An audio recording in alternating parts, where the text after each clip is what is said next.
लोणार सरोवराच्या काठावरून जाणारे 2 महामार्गांवरून होणारी अवजड वाहतूक यामुळे लोणार सरोवराच्या अस्तित्वाला धोका निर्माण झाला।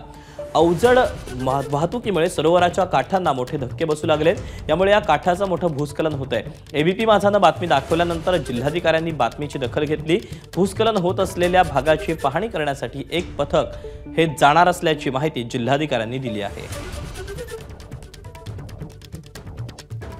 25 टन त्यापेक्षाही जास्त या वाहनांची कॅपॅसिटी आहे आणि ते भरधाव वेगाने या रोडवरून जात असतात।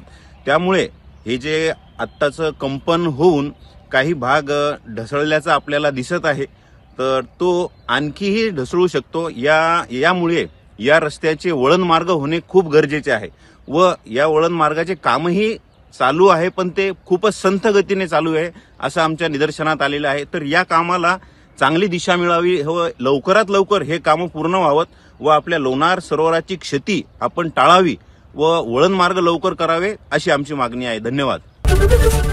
एबीपी माझा, उघडा डोळे बघा नीट।